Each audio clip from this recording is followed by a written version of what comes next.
Mehndi function ಹೋಗಿದ್ರೆ ಯಾವ ತರ ಮೇಕಪ್ ಮಾಡ್ಕೋಬೇಕಂತ ಗೊತ್ತಾಗ್ತಿಲ್ವಾ? When Varshi is here, no fear. ಬನ್ನಿ ನಾನು ಹೇಳ್ಕೊಡ್ತೀನಿ.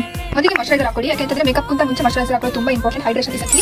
ಸೊ ನಿಮ್ಮ ಸ್ಕಿನ್ ಹೈಡ್ರೇಷನ್ ಸಿಗಬೇಕು ಅಂತಂದ್ರೆ ಮೊದಲಿಗೆ ಮಾಯಿಶ್ಚರೈಸರ್ ಅಪ್ಲೈ ಮಾಡ್ಕೊಳ್ಳೋಣ. ಮಾಯಿಶ್ಚರೈಸರ್ ಆದ್ಮೇಲೆ ನೆಕ್ಸ್ಟ್ ಸ್ಟೆಪ್ ಬಂದು ಪ್ರೈಮರ್.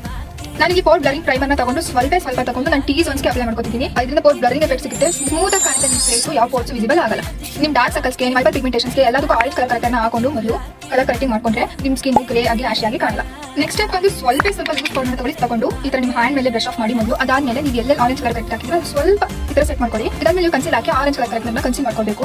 ಆವಾಗ ನೀವು ಆರೆಂಜ್ ಕಲರ್ ಕರೆಕ್ಟರ್ ನಿಮ್ಮ ಕನ್ಸಿಲರ್ ಜೊತೆ ಮಿಕ್ಸ್ ಆಗಬಾರ್ದು ಅಂತಂದ್ರೆ ಈ ತರ ಸ್ವಲ್ಪ ಪೌಡರ್ ಹಾಕಿ ಈ ತರ ಹಾಕಿ ಆರೆಂಜ್ ಕಲರ್ ಕರೆಕ್ಟರ್ನ ಫಸ್ಟ್ ಸೆಟ್ ಮಾಡ್ಕೊಳ್ಳೋಣ. ಇವಾಗ ನೀವು ಎಲ್ಲೆಲ್ಲಿ ಕಲರ್ ಕರೆಕ್ಟರ್ನ ಅಪ್ಲೈ ಮಾಡಿದ್ದೀರಿ ಅಲ್ಲಿ ಕನ್ಸಿಲರ್ನ ಹಾಕಿ ಕನ್ಸಿಲ್ ಮಾಡ್ಕೊಳ್ಳೋಣ. ಅವಾಗ ಅಷ್ಟೇ ಟ್ಯಾಪ್ ಮೋಷನ್ ಇಂದ ನೀವು ಬ್ಲೆಂಡ್ ಮಾಡ್ಕೊಳ್ಳಿ. ಡ್ರ್ಯಾಗ್ ಮಾಡಿದ್ರೆ ನೀವು ಹಾಕಿರೋ ಪ್ರಾಡಕ್ಟ್ಸ್ ಕೂಡ ಡ್ರ್ಯಾಗ್ ಆಗ್ಬಿಡುತ್ತೆ. ಸೊ ಪ್ಯಾಚಿ ಆಗಿ ಕಾಣುತ್ತೆ, ಬ್ರಷ್ ಸ್ಟ್ರೋಕ್ಸ್ ಕಾಣುತ್ತೆ. ಅದಕ್ಕೆ ಯಾವಾಗಲೂ ಟ್ಯಾಪ್ ಮೋಷನ್ ಅಲ್ಲೇ ನೀವು ಮೇಕಪ್ ನ ಅಪ್ಲೈ ಮಾಡ್ಕೊಳ್ಳಿ. ನೀವು ನೋಡ್ತಿರ್ಬೋದು dark circles, tanning, hyperpigmentation ಎಲ್ಲ ಕ್ಲೀನ್ ಕವರ್ ಆಗಿದೆ. ನಿಮಗೆ ಡಾರ್ಕ್ ಸರ್ಕಲ್ಸ್, ಹೈಪರ್ ಪಿಗ್ಮೆಂಟೇಷನ್ ಇತ್ತು ಅಂತಂದ್ರೆ ನೀವು ಮಾಯಿಶ್ಚರೈಸರ್ ಆದ ತಕ್ಷಣ ಡೈರೆಕ್ಟ್ ಫೌಂಡೇಶನ್ ಹಾಕಿದ್ರೆ ಗ್ರೇಷ್ ಕಾಣುತ್ತೆ. ಅದಕ್ಕೆ ಫಸ್ಟ್ ನೀವು ಕಲರ್ ಕರೆಕ್ಟಿಂಗ್ ಮಾಡ್ಕೊಂಡು ಕನ್ಸಿಲಿಂಗ್ ಮಾಡ್ಕೋಬೇಕು. ಅದಾದ್ಮೇಲೆ ಫೌಂಡೇಶನ್ ಹಾಕಬೇಕು. ನೆಕ್ಸ್ಟ್ ಅಲ್ಲಿ ಮಾಸ್ BB ಕ್ರೀಮ್ ಅಪ್ಲೈ ಮಾಡ್ಕೊತೀವಿ. ನೀವು ಫೌಂಡೇಶನ್ ಕೂಡ ಅಪ್ಲೈ ಮಾಡ್ಕೋಬಹುದು. ಡೈರೆಕ್ಟ್ ಬ್ರಷ್ ತಗೊಂಡು ಡೈರೆಕ್ಟ್ ಅಪ್ಲೈ ಮಾಡೋಕಂತ ಹೋಗಬೇಡಿ, ಪ್ಯಾಚ್ ಆಗೇ ಆಗುತ್ತೆ. ಸೊ ಈ ತರ ಈವನ್ ಅಪ್ಲೈ ಮಾಡ್ಕೊಂಡು ಟ್ಯಾಪ್ ಮೋಷನ್ ಇಂದ ಬ್ಲೆಂಡ್ ಮಾಡ್ಕೊಳ್ಳಿ. ನಾನು ಇಲ್ಲಿ ಲಿಕ್ವಿಡ್ ಬ್ರಷ್ ಅಪ್ಲೈ ಮಾಡ್ಕೊತೀನಿ. ಲಿಕ್ವಿಡ್ ಬ್ರಷ್ ಆಗಿರೋದ್ರಿಂದ ನಾನು ಇಲ್ಲಿ ಫೌಂಡೇಶನ್ ಆದ್ಮೇಲೆ ಅಪ್ಲೈ ಮಾಡ್ಕೊತೀನಿ ಪೌಡರ್ ಗಿಂತ ಮುಂಚೆ. ನೀವೇನಾದ್ರೂ ಪೌಡರ್ ಬ್ರಷ್ ನ ಯೂಸ್ ಮಾಡ್ತಿದ್ರೆ ಪೌಡರ್ ಹಾಕಾದ್ಮೇಲೆ ನೀವು ಬ್ರಷ್ ಅಪ್ಲೈ ಮಾಡ್ಕೊಳ್ಳಿ. ಕ್ರೀಮ್ ಪ್ರಾಡಕ್ಟ್ಸ್ ಎಲ್ಲ ಅಪ್ಲೈ ಆಗಿದೆ. ಇವಾಗ ನಾವು ಪೌಡರ್ ಹಾಕಿ ಸೆಟ್ ಮಾಡ್ಕೊಳ್ಳೋಣ. ಫಸ್ಟ್ ಈ ತರ ಪಫ್ ನ ತಗೊಂಡು ಡೈರೆಕ್ಟ್ ಆಗಿ ಈ ತರ ಟ್ಯಾಪ್ ಮಾಡಿ, ಅದಾದ್ಮೇಲೆ ಆಂಟಿ ಸ್ವಲ್ಪ ಎಕ್ಸೆಸ್ ನ ರಿಮೂವ್ ಮಾಡಿ, ಅದಾದ್ಮೇಲೆ ಅಂಡರ್ ಐಸ್ ಹತ್ರ ಈ ತರ ಅಪ್ಲೈ ಮಾಡ್ಕೊಳ್ಳಿ.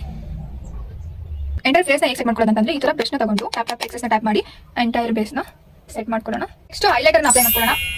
ನಾನಿಲ್ಲಿ ರೋಸ್ ಗೋಲ್ಡ್ ಕಲರ್ ಶೇಡ್ ನ ತಗೊಂಡು ಈ ತರ ಚೀಕ್ ಬೋನ್ಸ್ಗೆ ಅಪ್ಲೈ ಮಾಡ್ಕೊತೀನಿ. ಸೊ ಈ ತರ ಅಪ್ಲೈ ಮಾಡ್ಕೊಳ್ಳಿ. Bridge of the nose, cheek bones, eyebrow ಹತ್ರ ಮಾಡ್ಕೊಳ್ಳಿ.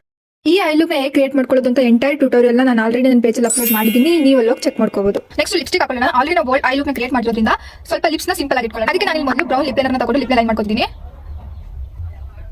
ನಾನು ನ್ಯೂ ಲಿಪ್ಸ್ಟಿಕ್ ಇಲ್ಲ, ಅದಕ್ಕೆ ಈ ನ್ಯೂ ಕಲರ್ ಲಿಪ್ ಲೈನರ್ ನ ತಗೊಂಡು all over the lips apply ಮಾಡ್ತೀನಿ. ನಿಮ್ಮ ಹತ್ರ ನ್ಯೂ ಲಿಪ್ಸ್ಟಿಕ್ ಇದೆ, ನ್ಯೂ ಲಿಪ್ಸ್ಟಿಕ್ ಯೂಸ್ ಮಾಡಿ. ನ್ಯೂ ಲಿಪ್ಸ್ಟಿಕ್ ನ ಹಾಕಾದ್ಮೇಲೆ ಬರೀ ಸೆಂಟರ್ ಆಫ್ ದ ಲಿಪ್ಸ್ಗೆ ಚೆರಿ ಕಲರ್ ಲಿಪ್ಸ್ಟಿಕ್ ನ ತಗೊಂಡು ಸ್ವಲ್ಪ ಪಾಪ್ ಆಫ್ ದ ಕಲರ್ ಇಲ್ಲಿ ಅಂತ ಅಪ್ಲೈ ಮಾಡ್ಕೊತೀನಿ. ಲಾಸ್ಟ್ ಸೆಟ್ಟಿಂಗ್ ಸ್ಪ್ರೇ ಹಾಕಿದ್ರೆ ನಮ್ಮ ಲುಕ್ ಕಂಪ್ಲೀಟ್ ಆಯ್ತು. ಈ ವಿಡಿಯೋ ಕಳ್ದೋಗಕ್ಕೆ ಮುಂಚೆ ಸೇವ್ ಮಾಡಿ ಇಟ್ಕೊಳ್ಳಿ. ನನ್ನ ಪೇಜ್ ನ ಫಾಲೋ ಮಾಡೋದನ್ನ ಮರಿಬೇಡಿ.